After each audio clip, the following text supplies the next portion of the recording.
안녕하세요. 뻘지정소의 뻘짓입니다. 이번에는 AMD에서 새롭게 출시한 4700S를 가져왔는데요. 이게 이렇게 합쳐가지고 세트로 팔더라고요. 검색해보니까 완본체로 60만원 초반가량 하는데 세트만 따로는 지금은 안 팔더라고요.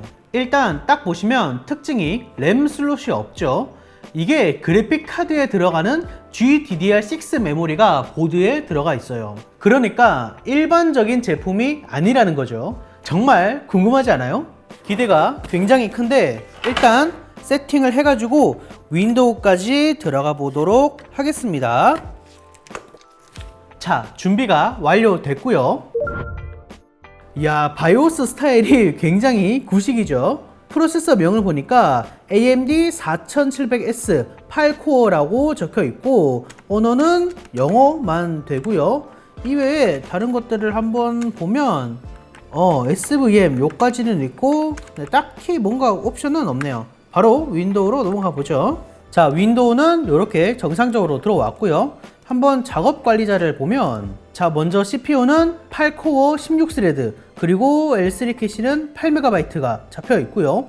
이게 젠2 기반이라고 하더라고요. 라이젠 3000번대 아키텍처라는 거죠. 그래서 CPU-Z에서는 정보가 제대로 안 뜨고요. 클럭 계산이 조금은 특이하게 돼 있는데 한번 부하를 걸어 볼까요? 여기 벤치에서 한번 스트레스를 걸어보면 지금 올코어 클럭이 2.5GHz 정도로 클럭 자체가 그렇게 높게 터지지는 않네요. 그리고 메인보드 쪽으로도 한번 가보면 메인보드 명은 아예 안 뜨고 그리고 그래픽 인터페이스는 지금 4배수입니다. 이게 PCI 2.0이 4배수라는 말이 있더라고요. 그래서 고사양 그래픽카드는 제대로 활용을 못할 거고 그래서 RX 550을 넣어준 것 같아요. 메모리를 보면 16GB라고만 적혀 있고 다른 정보는 아예 안 뜨죠. 작업 관리자로 와서 봐도 마찬가지로 별다른 정보가 아무것도 없어요. 그리고 기본으로 들어가 있는 이 RX 550 그래픽카드는 보급형이거든요. 그래서 크롬 유튜브로 한번 들어가서 영상을 재생, 그것도 4K로 가보면 지금 비디오 인코드 디코드가 안 오르는 것을 볼 수가 있죠. 원래는 비디오 디코드가 늘어나야 되는데 이상하게 3D가 올라가고 있어요. 어쨌든 하드웨어 가속을 지원하는 것 같아요. 자, 지금 영상을 종료하면 바로 점유율이 떨어지죠. 그래서 어쨌든 이런 여러 하드웨어 가속도 지원하고 플루이드 모션도 가능합니다. 게임은 롤 정도를 매우 높은 옵션에서 100프레임 넘게 유지가 가능했고요. 엄청나게 이펙트가 겹치지 않는 이상 60프레임을 방어할 수 있을 거예요. 그래도 CPU가 8코어이기 때문에 일반적으로는 굉장히 빠릿빠릿한 그런 느낌을 볼 수가 있을 거고요. 클럭이 좀 낮긴 한데 썩어도 준치라고 16스레드라 되기 때문에 일반적인 사무작업, CAD 요 정도는 아주 충분할 것으로 보입니다. 참고로 내장 그래픽은 없어요. 자, 그런데 저는 여기서 문득 궁금해졌어요. 기존 3000번대 8코어 CPU와 비교하면 어떨까요? 3800XT를 준비했고 CPU 성능만 보면 시네벤치 R20 기준 30% 정도 낮은 성능을 보여주네요. 클럭 때문이죠. 외장 그래픽 RTX 3060을 장착해서 비교를 해보면 오버워치에서 4700S가 40에서 50프레임 가량 낮게 나오고 있죠. CPU 클럭도 보시면 1GHz 가량 차이가 납니다. 다음은 호즈덜인데요. 여기서 그래픽 카드를 둘 다 99% 풀로 쓰는데 30프레임 가량이 차이가 나네요. 생각보다는 차이가 좀 있긴 했어요. 대부분은 이렇게 4700X가 좀 낮게 나오는데 약간 램을 타는 게임들은 지금 배그처럼 더 잘 나오기도 해요.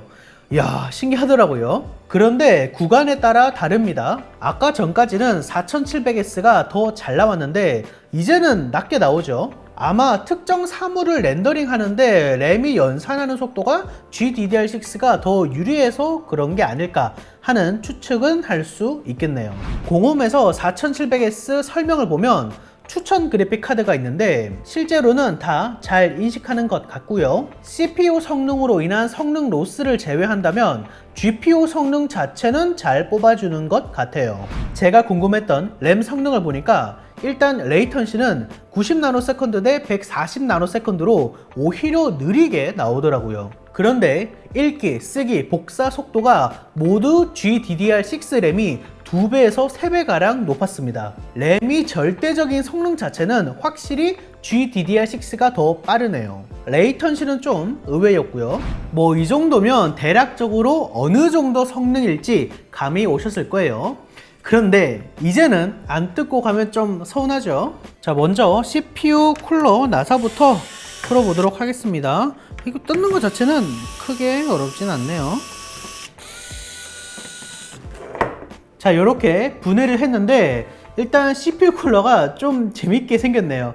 여기 코어가 맞닿는 부분만 살짝 올라와 있어 가지고 요건 좀 재밌는 부분이고, 요 뒷면을 먼저 살펴보면 이렇게 판이 씌워져 있잖아요. 요게 이런 식으로 이 브램을 약간 방열해주는 그런 역할이더라고요. 그래서 이렇게 써멀 패드가 붙어 있고 이렇게 약간 둥글게 GDDR6 메모리가 붙어 있는 거죠. 보니까 SK 하이닉스의 칩이 들어가 있네요. 총 8개니까 아마 개당 2GB 짜리가 아닐까 싶고요.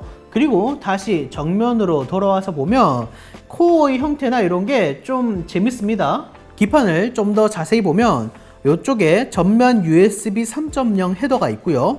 그리고 SATA 포트 2개.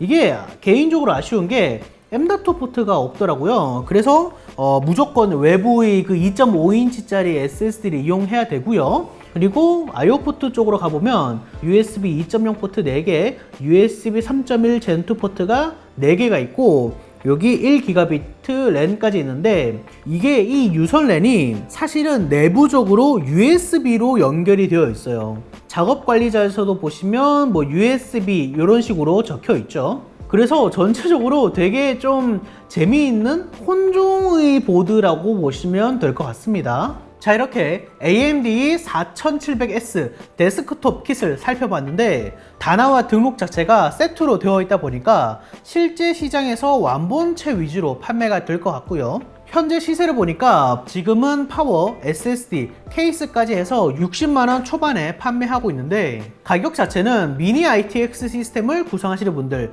뭐 사무용으로 아니면 집에 두시는 뭐 거실용 컴퓨터 이런 식으로는 메리트가 있을 것 같아요. 다만 업그레이드가 불가하다는 점이 단점이 될 수 있겠네요. 제품 자체는 재밌습니다. 뭐 성능도 아쉬울 건 없고 그냥 딱 그 정도의 용도라고 보시면 될 것 같아요. 자, 궁금한 점 있으면 댓글 남겨주시고요. 그러면 다시 봅시다.